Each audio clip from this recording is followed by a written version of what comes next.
She said it so casually, like she was asking me to pass the salt. I was standing at the kitchen sink, washing the breakfast dishes the way I always did, warm water, a little dish soap, humming something I couldn't even name. My daughter was sitting at the table behind me, and I heard the sound of her coffee cup being set down. That small, precise click of ceramic on wood. Then she said, "Mom, Derek and I have been talking. We really think it's time you looked into Brookhaven." I turned off the faucet. I stood there for a moment with my hands still dripping over the sink, and I thought, did she just say what I think she said? Brookhaven was the senior living facility on the east side of town. I drove past it sometimes on my way to the grocery store. Brick building, manicured hedges, a little sign out front with a photo of smiling, white-haired people sitting in a sunlit room. I turned around slowly and looked at my daughter. She was 34 years old. I remembered the exact weight of her when the nurse placed her in my arms for the first time. 6 pounds, 9 ounces. She had screamed at the top of her lungs, and I had cried because I had never in my life heard anything so beautiful. "Brookhaven," I said. "It has really good reviews, Mom." Derek looked it up. "They have activities and a dining room." "I'm 63, I said. She picked up her coffee cup again. "Age isn't really the point." I dried my hands on the dish towel hanging from the oven handle. I folded it neatly the way I always did. I said, "What is the point then?" She looked at me with an expression I had seen her practice since she was a teenager. Patient, slightly pained. The look that meant she believed she was being very reasonable and I was being very difficult. "The point," she said, "is that this house is a lot for one person, and Derek and I could really use the space." There it was.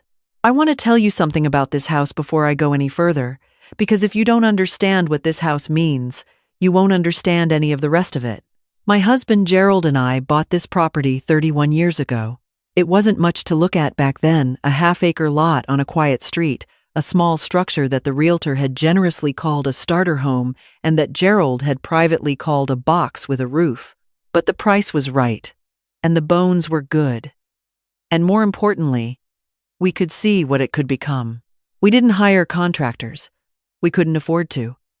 Gerald was a high school shop teacher, and I was working part-time at an accounting firm while finishing my degree at night. We did almost everything ourselves, on weekends and summer breaks and Christmas vacations. Gerald's brother Ray came out for 2 weeks, one August, and helped us frame the addition. My mother taught me how to tile a backsplash over the phone. I painted every room in this house myself, on my knees with a brush, doing the edges by hand because I wanted them perfect. We planted the oak tree in the backyard the spring after my daughter was born. It was barely a sapling then I could wrap my hand around the whole trunk. Now it's taller than the roofline, and it shades half the yard in the afternoon. And in October, the leaves turn a color that I can only describe as the exact shade of a good life. Gerald died 6 years ago. Heart attack, sudden, on a Tuesday morning in March. He was shoveling snow from the front walk and then he was gone. Just like that. 61 years old. I stayed in this house because it was the only place I could still feel him. In the way, the back door still caught slightly on the frame no matter how many times he'd adjusted the hinges. In the oak tree, he'd helped me plant. My daughter knew all of this. She had grown up in this house. She had learned to ride her bike in this driveway. She had gotten ready for prom in the upstairs bathroom. She had cried on the back porch the night her high school boyfriend broke up with her, and I had sat beside her in the dark with a blanket around both our shoulders and told her that heartbreak was survivable, that she would be fine, that I was right there. And now she was sitting at my kitchen table telling me she and Derek could use the space. "Derek, I want to be careful here because I am not the kind of woman who blames everything on the person her child married. I believe in personal responsibility. I believe my daughter made her own choices. But I will say this. Before Derek, my daughter called me every Sunday. Before Derek, she drove out to the house at least once a month, and we cooked together and watched old movies and talked until past midnight the way women do when they forget to watch the time. Before Derek, she had once told me sitting in this very kitchen, with snow falling outside the window, that she couldn't imagine living more than 30 minutes from me. Derek was an account manager at a logistics company. He wore fleece vests and had opinions about golf courses, and had never, in 4 years of marriage, called me anything other than Carol. Not Mom, not even Mrs. Whitfield, just Carol, delivered with the faint implication that I was a minor inconvenience he was tolerating graciously. He had started spending weekends here about 8 months ago, after their apartment lease ran up and they were between places. It was supposed to be temporary. 6 weeks, my daughter said. Maybe 2 months at the outside. That was 8 months ago. In that time, Derek had reorganized my garage without asking me. He had canceled my cable package because he said it was outdated and replaced it with streaming services I didn't know how to use. He had started referring to the house in ways that made my skin prickle, telling friends on the phone, "Yeah, come by the house," as if it were his, discussing renovations he wanted to do, telling me at dinner one night that the kitchen layout was inefficient and he'd been looking at designs online. I had said nothing. I am not a confrontational person by nature. Gerald used to say my patience was one of the things he loved most about me. He also used to say that I had a steel spine under all that patience, and that when I finally did act, people were always surprised by it. I smiled. I kept the peace. I told myself it was temporary. Then came the morning at the kitchen sink. I sat with it for several days after that conversation. I didn't say much to my daughter. I went about my routines: morning coffee, the garden, my Tuesday book club with my friends Barbara and Renee, my long walks in the evening when the neighborhood was quiet and the light was going golden through the trees. I thought about Gerald. I thought about what he would say. I was pretty sure I knew. I have a friend named Sylvia who has been my closest friend since we were both young mothers pushing strollers through the same park 30 years ago. Sylvia is 71 now, sharp as a tack, and she has the particular gift of listening without interrupting and then saying the exact true thing when you're done talking. I called her on a Thursday evening and told her everything. When I finished, there was a brief silence on her end of the line. Then she said, "Not what should you do? Not what does your daughter want?" What did I want? I looked out the window at the oak tree in the backyard. The evening light was coming through the leaves in that way it does in September, breaking into pieces, scattering gold across the grass. I think, I said slowly, that I want to remember what it feels like to be the one making the decisions. Sylvia was quiet for another moment. Then she said, "Well, then you'd better start. I want to be honest about what happened next, because I have told this story to a few people and some of them have asked me if I was afraid, if I had doubts, if I lay awake at night second-guessing myself. The answer is yes to all of it.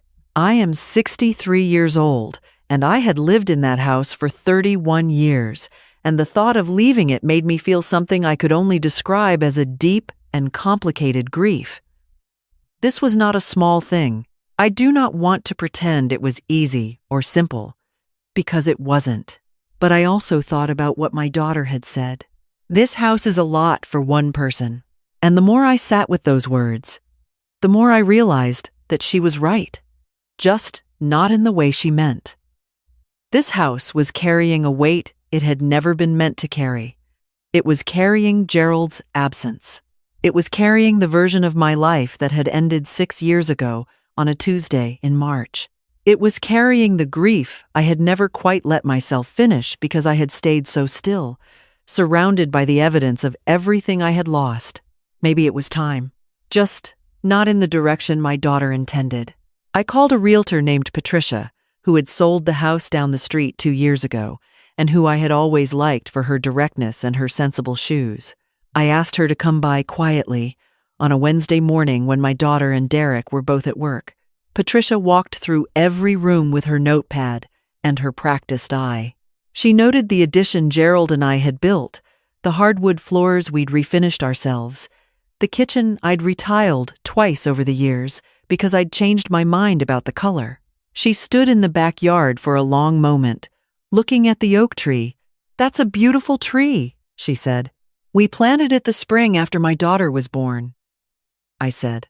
Patricia looked at me. "Are you sure about this?" I thought about it for a genuine moment. I looked at the tree. I thought about the morning at the sink, with water dripping from my hands, and my daughter's coffee cup clicking down on the wood, and Derek reorganizing my garage, and the Brookhaven pamphlet my daughter had left on the counter afterward, fanned open to the page about their enrichment programs. "Yes," I said, "I'm sure." We listed the house 3 weeks later. Patricia was efficient and discreet and knew her market. She scheduled showings for times when the house was empty. I handled the questions my daughter occasionally asked. "Why are there strangers walking around the block? I saw a car in the driveway earlier with the same patient." Vague answers she had been giving me for 8 months about when they were planning to find a new apartment. It felt, I will admit, a little bit like justice. We had an offer within 10 days. Good offer, over asking. The buyers were a young couple, early 30s, with a toddler who apparently ran up and down the hallway 3 times during the showing and then announced to her parents that this was her house now. Patricia told me this with a small smile. Something in my chest loosened when I heard it. I accepted the offer. Then I went to see a place I had been thinking about for longer than I'd admitted to myself. 2 summers before Gerald died, we had taken a trip down to the Carolina coast. Nothing fancy, a little rental cottage for a week, the kind of trip where you spend most of your time sitting on the porch, watching the water, and thinking that you should do this more often. We had talked that week about what we might do when we both retired. Gerald had wanted to be near the ocean. He'd grown up in Ohio and spent his whole life landlocked, and the ocean did something to him, settled him, I always thought, made him quieter in the best possible way. We never made it back. But I had thought about it. For 6 years, I had thought about it. There is a small town about 4 hours south, right on the coast, where the houses are painted soft colors, and there's a bookstore that's been there for 40 years, and a farmer's market on Saturday mornings, and a walking path along the water that goes for miles. I had looked it up online more times than I could count. I had, more than once, opened the real estate listings and then closed them, telling myself I was being foolish, that I was too old, that the house was too much to manage, that my daughter needed me nearby. My daughter, it turned out, needed my house. Those were different things. I put a deposit on a cottage there. 2 bedrooms, a small porch that faced the water, a yard just big enough for a garden. It needed some work, but nothing that frightened me. The bones were good. I didn't tell my daughter until the week before closing. I sat her down at the kitchen table, the same table where she'd told me about Brookhaven, and I told her as clearly and calmly as I could. I told her I had sold the house. I told her the closing date. I told her about the cottage. She stared at me for a very long time without speaking. The color in her face went through several changes I didn't try to interpret. Finally, she said, "When did you do this?" "Over the past few weeks," I said. "Mom," she stopped. She pressed her fingers to her mouth. "Where are Derek and I supposed to go?" I thought about saying, "I suppose you'll find out how it feels." I thought about a number of things I could have said. Instead, I said, gently, because she was still my daughter, and I still loved her in the complicated, aching, permanent way you love someone you made. The same place you were planning to go before you moved in here. You've had 8 months. That should be enough time. She cried. I let her cry. I brought her tissues and sat beside her, and I did not apologize. What I did not expect was Derek's reaction. He came home that evening, and my daughter told him.